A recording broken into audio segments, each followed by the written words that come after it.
Bismillahirrahmanirrahim. Assalamualaikum warahmatullahi wabarakatuh. Langsung saja ya, saya akan menerangkan masih di bab 1. Pertemuan kedua ini kita akan membahas struktur dan bagian-bagian sel. Oke, Ibu akan share materinya terlebih dahulu.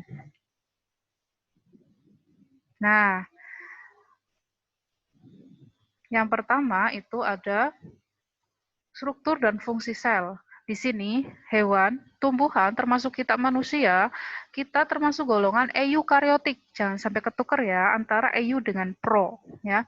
Kalau eukariotik, dia sudah memiliki membran inti atau membran nukleus. Ya. Nukleus itu inti sel. Dan juga termasuk organisme multiseluler. Ya, multiseluler itu apa, Bu? Itu memiliki banyak sel, multi banyak kan. Sementara kalau prokariotik, dia belum memiliki organel membran nukleus atau membran inti. Kalau organismenya apa, Bu? Organismenya itu uniseluler. Jadi jangan sampai ketukar, saya ulangi lagi. Kalau eukariotik, organismenya multiseluler, banyak sel. Sementara kalau prokariotik, organismenya itu uniseluler. Nah, adapun contohnya, kalau prokariotik itu ada bakteri dan alga hijau biru. Ya, ini organisme tingkat rendah. Sementara kalau eukariotik tadi multiseluler termasuk organisme tingkat tinggi. Ya, adapun ini perbedaannya. Kalau yang tandanya min berarti tidak memiliki, kalau plus memiliki. Nah, di sini kalian bisa lihat sebagai contoh. Membran intinya atau nukleusnya kalau prokariotik tidak memiliki, sementara eukariotik memiliki. Dan seterusnya ya, Nah. Oke. Slide selanjutnya, kita lihat struktur sel pada hewan. Ya, berbeda sekali dengan tumbuhan. Nanti ada perbedaannya ya. Oke, yang pertama, ini sebenarnya baik pada hewan maupun tumbuhan memiliki organel-organel. Peroksisom, lisosom, ribosom, mitokondria, REK, REH, dan lain-lain. Yang tidak dimiliki sel hewan, sementara sel tumbuhan memiliki. Pertama, sel hewan tidak memiliki dinding sel, sehingga bentuknya lebih kecil. Sementara tumbuhan punya. Dan juga kalau sel hewan, dia tidak memiliki kloroplas atau plastida. Itu hanya dimiliki oleh tumbuhan karena untuk berfotosintesis. Ya, jadi sama di sini juga ada nukleus atau inti sel.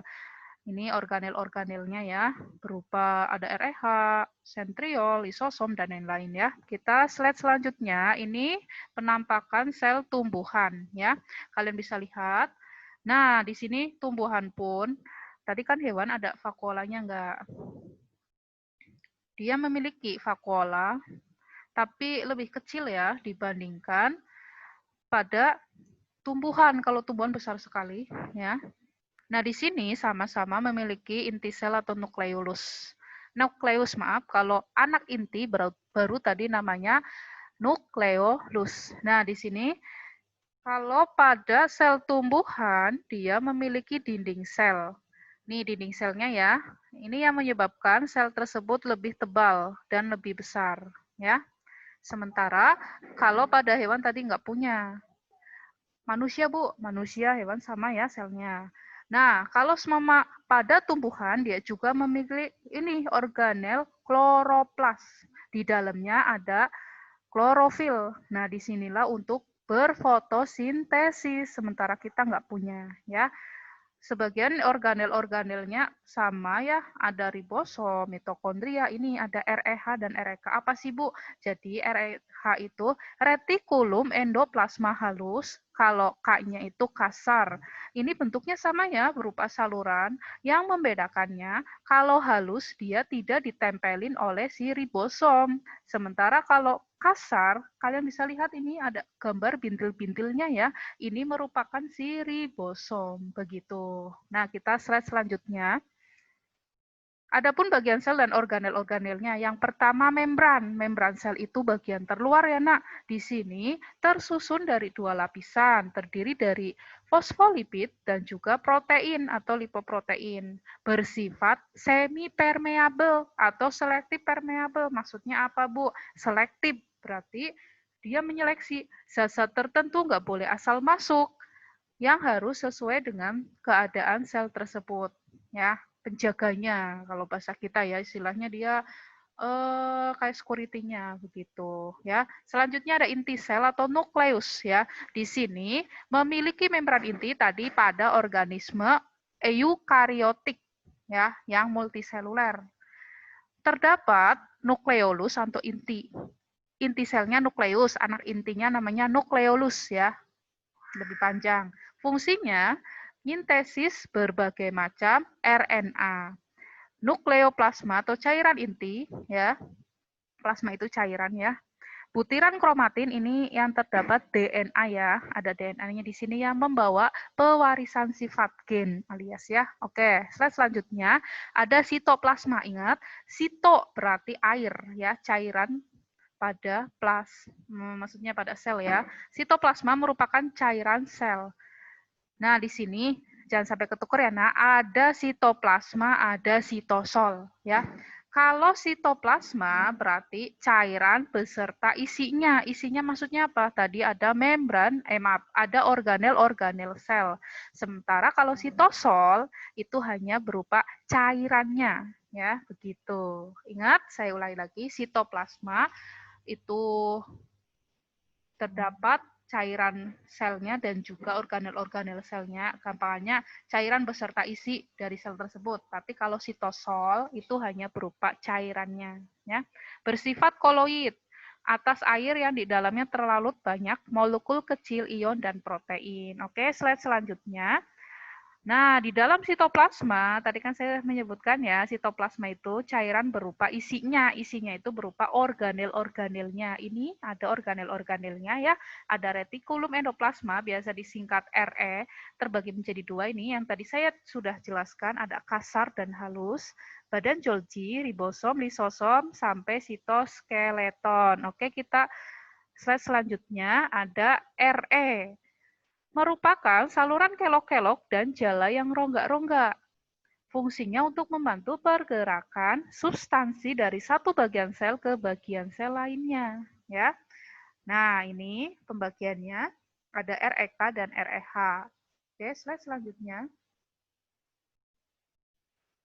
Adapun badan Golgi, sekelompok kantong atau vesikula, pipih yang dikelilingi membran. Fungsinya membentuk kantong-kantong vesikula untuk sekresi, membentuk akrosom pada spermatozoa. Oh ya, membentuk membran plasma, membentuk dinding sel pada tumbuhan, membentuk akrosom pada spermatozoa. Apa Bu akrosom itu? Nanti muncul di bab reproduksi ya di semester 2. Akrosom merupakan kepala sperma ya.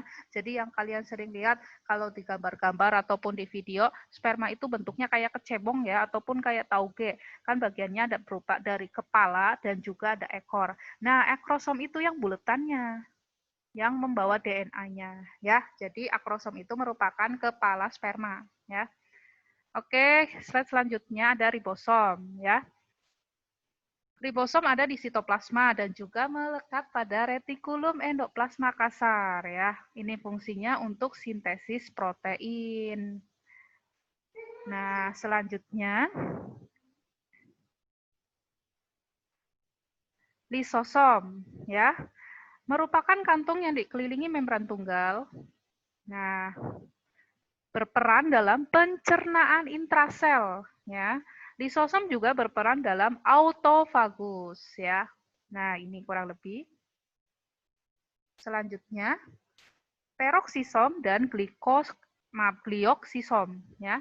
Peroksisom merupakan kantong yang memiliki membran tunggal, berisi enzim dan yang paling khas ialah enzim katalase ya. Nanti belajar enzim di bab kelas 12 ya. Bab enzim tentu aja ya. Katalase mengkatalis atau merombak hidrogen peroksida. Nah, enzim ini banyak terdapat di hati, organ hati ya. Hati itu kan fungsinya cinta Bu, enggak ya. Jadi kalau hati itu fungsinya merombak racun salah satunya ya. Nah, di sini terdapat banyak enzim katalase. Ini hidrogen peroksida peroksida kan sifatnya racun nih. Nanti dinetralkan oleh si enzim katalase supaya Ini masih berkaitan dengan kimia ya. Nanti lebih perjelasnya di kelas 12. Nah, ya.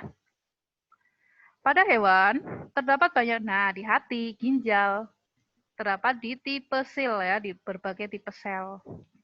Geloksisem hanya terdapat pada sel tumbuhan, berarti kalau pada hewan nggak ada ya. Aleoran merupakan bentuk dari protein atau kristal yang terdapat dalam vakuola. Ya, oke, slide selanjutnya. Mitokondria, organel penghasil energi sel. Di sini nanti tempat terjadinya metabolisme sel ya, atau respirasi sel ya. Di sini. Nanti juga di sini ada di kelas 12 lebih perjelasnya ya. Ini ada membran dalam dari dua ruang, yaitu ruang intermembran dan matriks mitokondria. Nah, ini bisa kalian baca sendiri ya. Oke, slide selanjutnya ini ada gambar mitokondria ya. Ini nanti ada di respirasi sel ya di kelas 12 ya. Adapun bagian-bagiannya ada ruang intra, ada kistanya, membran dalamnya, ada membran luarnya, ada matriksnya juga ya.